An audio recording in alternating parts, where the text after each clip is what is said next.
Maqaa Abbaa, kan Ilmaa, kan Hafuura Qulqulluu, Waaqayyo tokkoo, Ameen. Maqaa Abbaa, kan Ilmaa, kan Hafuura Qulqulluu, Waaqayyo tokkoo, Ameen. Kabajamtoota, jaalatamtoota, maatiiwwan Waaqayyoo, eessumayyuu teessanii warri sagalee kana dhageessan hundumti keessaniiyyuu akkam ooltanii, akkamiin yeroo kana geessanii, Ameen.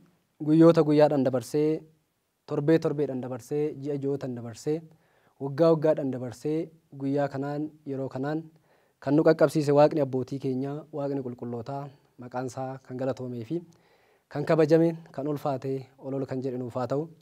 Obboleettiin ergamootaa, haati qulqullootaa, abaaboon jannataa, kennaan guyyaa jimaataa, haati keenya qulqulleettiin dubaroo Maariyaam, maqaan ishii yeroo hunda kan kabajame, kan ulfaate, ol kan jedhe nuuf haa ta'u. Mata dureen barumsa keenya har'a ittiin waliin barannu ergaa qulqullicha Phaawulos gara warra Qorontos boqonnaa 1 lakkoofsa 18 irra kan jiru yoo ta'u, jechi kutaa wangeelaa kanarra jiru wanagara masqaluusaa ibadu'utu bahaa gulaan wabahaabinassa hayla እግዚአብሔር kan jedhudha. Wanagara masqaluu ibadu'utu bahaa gulaan wabahaabinassa hayla እግዚአብሔር ወጥበበ እግዚአብሔር ውእቱ. Dubbiin fannoo warra badaniif gowwummaadha, warra ittiin fayyinu nuyiif humna ogummaadha nuun jedha. Kutaa wangeelaa kana irratti qulqullichi Phaawulos kan inni nuuf ibsuu barbaade humna fannooti. Fannoon jireenya ta'uusaa, fannoon mallattoo ta'uusaa, fannoon nama hundumaaf kan kenname ta'uusaa kutaa irratti nuuf ibsuu barbaade jechuudha. Kutaa wangeelaa kana keessatti kan nuti waliin ilaallu kabaja fannoo gooftaa keenya Yesuus Kiristoos. Fannoon gooftaa keenya Yesuus Kiristoos kabaja guddaa akka inni qabu, fannifamuun gooftaa keenya Yesuus Kiristoos bakka bu'uudhaan fannoo irratti inni nuuf taasise suni waa baay'ee akka inni nuuf kenne, waa baay'ee isaan akka arganne ibsuu ta'aa jechuudha. Tokkoffaa irratti fannifamuu gooftaa keenya Yesuus Kiristoosiin, fannoo irra ooluu gooftaa keenya Yesuus Kiristoosiin kan nuti arganne jireenyaa jechuudha. Jireenya arganne fannifamuu gooftaa keenya Yesuus Kiristoosiin. Kunis kitaaba qulqulluu irraa ragaa gaafa finnu tokkoffaa Qorontos boqonnaa 15 lakkoofsa 22 irratti hundumtuu Addaamiin akkuma du'an, akkuma boqotan, Kiristoosiin immoo hundumtuu jireenya argatanii nuun jedha. Jireenya ittiin arganne jechuudha fannifamuu gooftaa keenya Yesuus Kiristoosiin. Waaqayyoon Addaamii fi Hewaaniin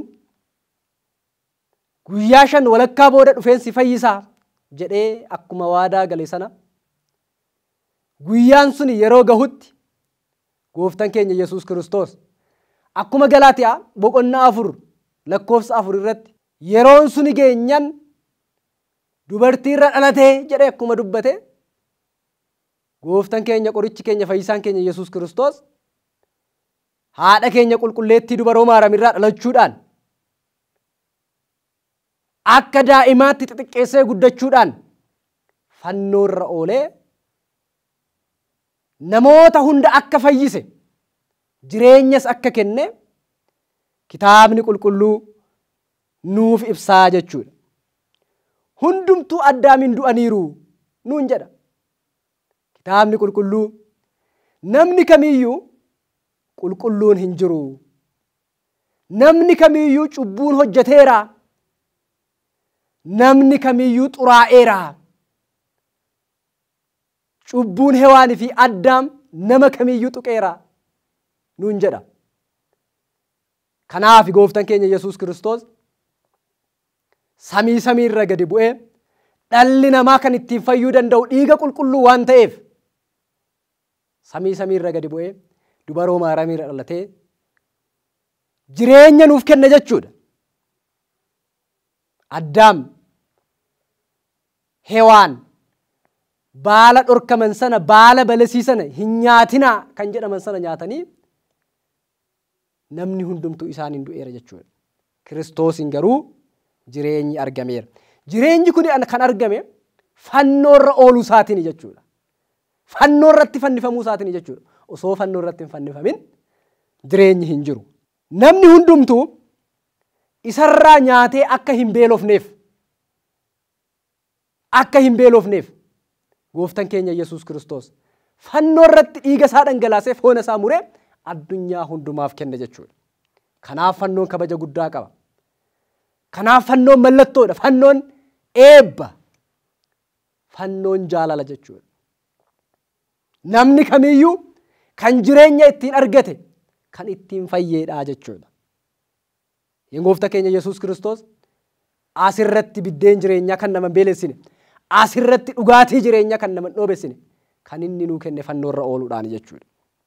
Wangeela Yohaannis boqonnaa 6 lakkoofsa 53 hanga 54tti gaafa ilaallu dhugaan isiniin jedhaa, namni foon ilma namaa yoo nyaate malee, dhiiga ilma namaa yoo dhuge malee jireenya akka hin qabne nutti argisiisa jechuudha. Ofii isaatii jireenya akka hin qabne nutti argisiisa jechuudha. Kuni namni kamiyyuu akka raawwatuuf, namni kamiyyuu iccitii kanarraa akka hirmaatuuf gooftaan keenya Yesuus Kiristoos iccitii guddaa fannoo irratti nu raawwate jechuudha. Kana malee fayyinni hin jiru, kana malee jireenyi hin jiru waan ta'eef jechuudha. Kanaafidha foona koo kan nyaate, dhiiga koo kan dhuge jireenya bara baraa qabaa nuun jedha. Dhiigni suni kan argame fannoo irratti, nyaanni suni kan argame fannoo irratti jechuudha. Kanaaf fannifamuun gooftaa keenya, fannoorra ooluun gooftaa keenya Yesuus Kiristoos anaa fi keessanii jireenya nuuf laatee jechuudha. Inni lammaffaan fannoodhaan nageenya arganne. Fannoodhaan nageenya arganne. Kanaaf qulqulluun Yaareed በመስቀሉ ገብረ መድኃኒተ jedhee kan dubbate. Fannoodhaan nageenya nuuf fidee, fannoodhaan araara nuuf fidee kan inni jedhe kanaaf jechuudha. Qulqulluun Yaareed kana duwwaa miti. Fannoodhaan jannanni banamtee nuun jedha. Eeyyeen jannanni cufamte fannifamuu gooftaa keenya Yesuus Kiristoos nuu banamte jechuudha. Kanaaf fannoon nageenya kan nuti jennu kanaaf jechuudha. Nageenya arganne. Gooftaan keenya, qorichi keenya, fayyisaan keenya Yesuus Kiristoos nageenya koo isiniifan dhiisaa jedhe. Wangeela Yohaannis boqonnaa 14 lakkoofsa 20 gaafa laallu jechuudha. Nageenya koo isiniifan dhiisaa. Nageenyi nan isiniif dhiisu nageenya addunyaan isiniif dhiisu sanaan waliin fakkaatu jedha. Iyyeen addunyaan nageenya kennitee fudhachuu dandeessi. Addunyaan jijjiiramuu dandeessi. Har'a kennitee boru fudhachuu dandeessi. Har'a eebbistee boru abaaruu dandeessi. Waaqayyo gooftaan keenya garuu nageenyi isaa bara baraan jiraatadha. Nageenyi gooftaa keenya Yesuus Kiristoos hunda keenyaaf haa ta'u. Nageenyi isaa barbaachisaadha. Nageenya isaa barbaaduun barbaachisaadha. Innis nageenya koo isiniifan dhiisaa jedhe. Eeyyeen akkasumaanii miti. Duuka bu'ootan kan akkana jedhe. Nageenya isaa gooftaan keenya Yesuus Kiristoos dhiisee fiira. Har'as addunyaa kanaaf nageenya isaa nuuf dhiisa. Nageenya isaa nuuf kenna. Lapheedhaan yoo kadhanne, garaadhaan yoo kadhanne Waaqayyo gooftaan keenya nageenya isaa nuuf dhiisa jechuudha. Nageenya koo isiniifan dhiisaa ittiin jedhe. Nageenya kana kan inni nuuf dhiise, kan inni nuuf fide yoomii yoo jenne fannoo irratti fannifamuu isaatiin jechuudha. Fannoo irratti fannifamee awwaalamee du'a moo'ee erga ka'e gooftaan keenya Yesuus Kiristoos duuka bu'oonni isaa, bartoonni isaa lafa sodaatanii, lafa nahanii mana cufaa keessatti walitti qabamanii lafa isaan kadhachaa jiranitti gooftaan keenya Yesuus Kiristoos lafa isaan Yihuudoota sodaatanii, lafa isaan bakkeetti bahuu, alatti bahuu sodaatanii mana keessa taa'anitti ol seenee karaa kana seene osoo hin jedhamin nageenyi isiniif haa ta'u ittiin jedhe. nageenyi isiniif haa ta'u ittiin jedhe. Wangeela Yohaannis boqonnaa 20:19 irratti ni arganna. Nageenyi isiniif haa ta'u ittiin jedhe. Nageenyi gooftaa keenya har'as nu barbaachisa. Bara addunyaan raafamte kana, bara addunyaan nageenya dhabdee, bara addunyaan wal jibbitee, bara addunyaan raafamte kana keessa nageenyi gooftaa keenya nu barbaachisa. Nageenyi isiniif haa ta'u akka nuun jedhu barbaanna jechuudha. Yoo ijoollee nagahaa taane, yoo uummata nagahaa taane, yoo nageenya barbaanne, nageenyi gooftaa keenya Yesuus Kiristoos nu wajjin ta'a. Kanaaf lubichis sirna qulqulleessa irratti maal jedhaa? Nageenyi isiniif haa ta'uu jedha. Nageenyi isiniif haa ta'uu jedha. Namni aameen jedhee fudhatu hin jiru malee.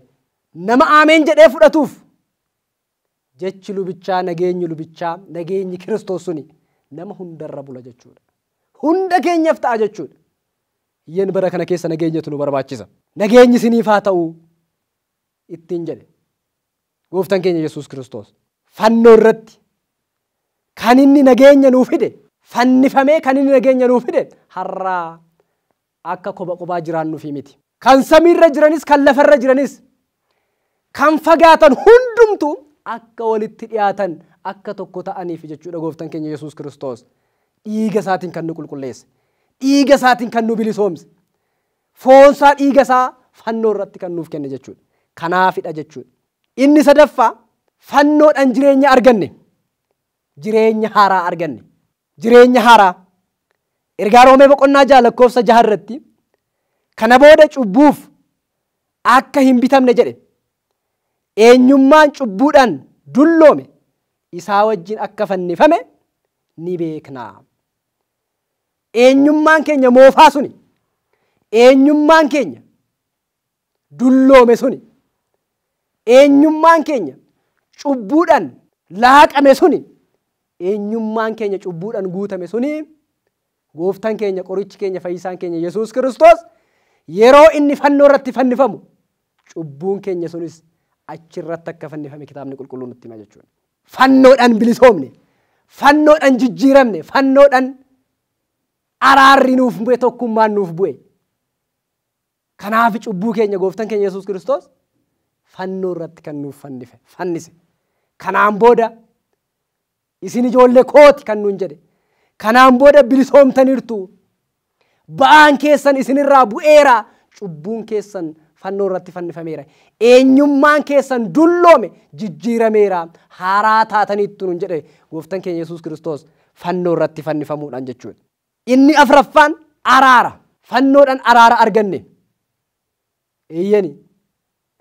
Araarri eenyumaafuu barbaachisaadha. Araarri dhala nama kamiifuu barbaachisaadha. Kan akka araara jiru homtuu hin jiru. Gooftaan keenya Yesuus Kiristoos samii fi lafa araarsuuf, kan walirraa fagaatan tokko gochuuf kan inni fannoo irra oole jechuudha. Fannoo irratti araara nuuf fide. Ergaa Qolaasiis boqonnaa 1:20 irratti dhiiga fannootiin nageenya buuse lafaa fi samiirra kan jiran hunda akka araarsuuf eeyyameera jedha. Kuni eeyyama Waaqayyooti. Kan samiirra jiranis, kan lafarra jiranis akka araaraman, akka tokkummaa uuman, akka wal jaalatan, lafaa fi samiirra kan jiran akka araarsuuf eeyyameera nuun jedha. Ergaa Qolaasiis boqonnaa 1:20 irratti jechuudha. Iyyani gooftaan keenya Yesuus Kiristoos araara warra fagaate walitti dhiyeesse fannoo irratti nuuf raawwate. Iccitiin kun iccitii guddaadha jechuudha. Iccitiin kun iccitii guddaadha. Kanaaf nutis kan fannoo kabajnu. Fannoon mallattoo nageenyaati. Fannoon mallattoo jireenyaati.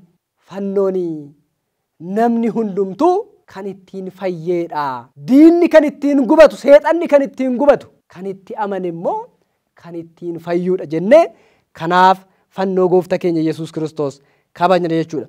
Namoonni tokko tokko osoo hin beekin, kitaaba qulqulluu osoo hin hubatin jechi isaan fayyadaman kan isaan dubbatan tokkotu jira. Meeshaa abbaa kee ittiin du'e akkamitti harkatti qabattaa, morma irratti akkamitti keewwattaa jecha jedhu. Innis akka kitaabni qulqulluu nutti himutti, kitaabni qulqulluu akka nutti dubbatutti fannoo irratti gooftaan keenya, qorichi keenya, fayyisaan keenya Yesuus Kiristoos hin du'e osoo hin taane fannoo irratti cubbuu ajjeese jechuudha. Eenyummaa keenya dulloome sana, eenyummaa keenya moofa'e, cubbuudhaan moofa'e sana fannoo irratti fannisee fannoo irratti cubbuu ajjeese kan nu ajjeese fannoo irratti ajjeese malee fannoo irratti gooftaan keenya ittiin hin duune jechuudha.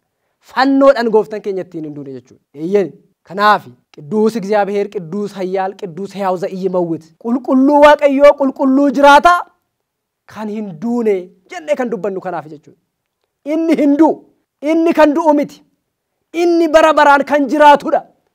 Garuu fannoo irratti cubbuu ajjeese kan jalqaba nu ajjeese sana fannoo irratti bakka bu'uudhaan gatii tokko malee osoo nuti waan raawwatin osoo nuti waan kaffalin gatii tokko malee jaalala anaaf siniif qabuudhaaf gooftaan keenya Yesuus Kiristoos jaalalaan fannoo irra oole malee namni kamiyyuu dirqisiisee fannoo irratti sana ajjeesne jechuudha.